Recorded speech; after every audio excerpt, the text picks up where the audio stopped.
Recap. In the previous session, we investigated desire and its relationship with our emotions. We observed how the mind remembers pleasurable experiences and gradually creates desire. We also saw that when desire is blocked, emotions such as anger, fear, and frustration may arise. And even when desire is fulfilled, it may give rise to attachment, anxiety, and the fear of loss. This naturally brings us to a deeper question. If desire has such a powerful influence on our emotions, does it also influence our psychological happiness? Could many of our inner conflicts and sufferings be connected to the way desire operates in our daily lives? Let us investigate. What is psychological happiness? Before we continue, let us briefly recall what we mean by psychological happiness. In our earlier sessions, we distinguished between bodily pleasure and psychological happiness. Bodily pleasure is experienced through the body.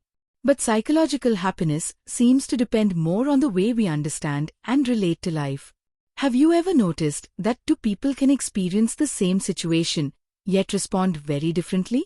One person may remain peaceful, while another becomes anxious or disturbed. If the situation is the same, then what makes the difference? Could it be that psychological happiness depends not only on external circumstances, but also on our understanding? If so, then what shapes this understanding? Perhaps we can explore it through three important areas of our lives: our understanding of life, our relationships with people, and our daily work. Let us investigate each one. Life. Can we accept reality? Let us begin by looking at life itself. Have you ever wondered why we suffer when life changes? Why does the loss of a loved one affect us so deeply? Why do we struggle when our health changes, when success disappears, or when unexpected events turn our lives upside down? Is suffering caused by change itself? Or is it because we want reality to remain the way we want it to be? Let us observe life carefully. Nature is constantly changing. The seasons change. The weather changes. Our bodies change with age. People change. Relationships change. Society changes. Even our thoughts and emotions are constantly changing. Everything around us seems to be in continuous movement. Can we really stop any of these changes completely? We may take care of our health, but can we guarantee that we will never become ill? We may work hard for success, but can we guarantee that success will remain forever? We may love people deeply, but can we prevent them from changing or leaving? Perhaps there are far more things beyond our control than within our control. If this is true, then another question naturally arises. What happens when our desires demand that life remain different from the way it actually is?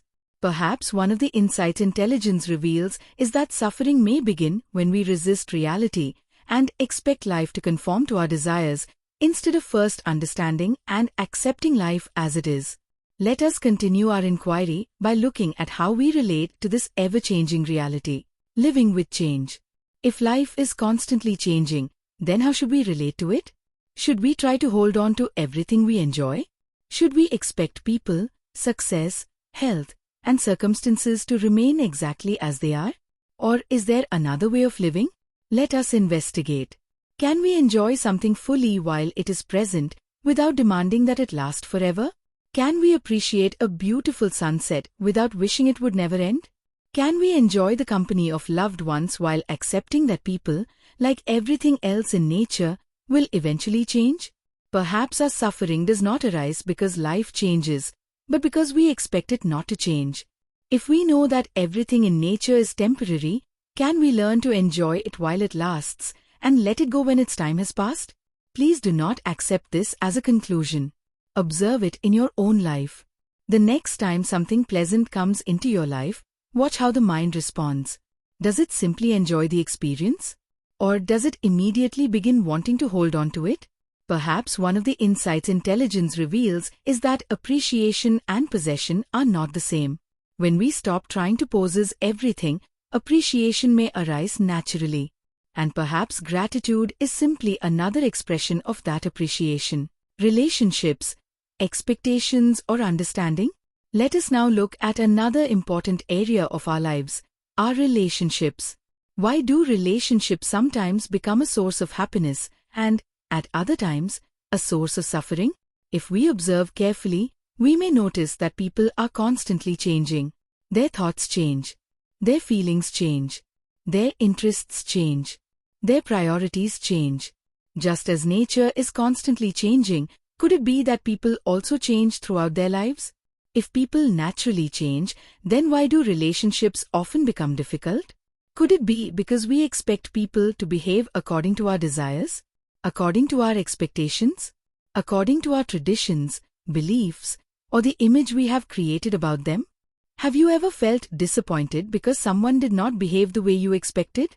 Have you ever wanted another person to think, speak, or act differently? Please do not accept this as a conclusion. Observe your own relationships. When conflict arises, pause for a moment and ask, am I trying to understand this person, or am I expecting them to fit my desires and expectations? Perhaps one of the insights intelligence reveals is that conflict often begins not because people change, but because we resist their change and want them to remain the way we prefer. If people cannot truly be controlled, then another important question naturally arises. How can we build healthier relationships while allowing people the freedom to grow and change? Let us keep that question open. We will explore it more deeply in a future session. Are we really happy with our daily work? Let us now look at another important part of our lives, our daily work. Why do we work? Is it only to earn money? Or do we also seek success, recognition, status, security, achievement, or a sense of purpose? There's nothing wrong with any of these. But let us investigate more deeply. What happens when success does not come despite our efforts? What happens when someone else is promoted instead of us? What happens when our work goes unnoticed or our achievements are not appreciated? Observe carefully. Do disappointment, frustration, jealousy, fear, or anxiety begin to arise? If so, where do these emotions come from? Could they be connected to desires that have not been fulfilled? Please do not accept this as a conclusion. Observe your own working life. When you feel disturbed at work, pause for a moment and ask, what was I hoping for? What desire was operating behind this feeling? Perhaps one of the insights intelligence reveals is that much of our working life is quietly influenced by desire. The work itself may not create suffering, but our attachment to its outcomes sometimes does. This naturally raises another question. If constantly chasing success, status, and comparison does not always bring lasting happiness, then is there another way to approach our work? Let us investigate. Success or natural talents? Let us end with one final question. Much of society encourages us to chase success, status, wealth, and recognition. But do these always lead to lasting psychological happiness? Or is there another way to approach our work? Instead of asking, how can I become more successful? Perhaps we should first ask, what kind of work naturally suits me and gives me happiness? What activities make you feel alive and energized? What comes naturally to you? Which activities make you lose track of time? What strengths seem to express themselves with less effort than others? What tasks make you happy irrespective of external recognition? Please do not accept these questions lightly. Observe your own experience. Have you noticed that some activities drain your energy, while others seem to give you energy? Could this be pointing towards something important? Perhaps one of the insights intelligence reveals is that there is a different quality of happiness when we use our natural strengths.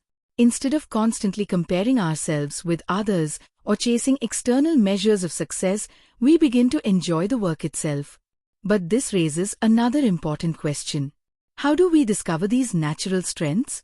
Should we keep analyzing and planning endlessly?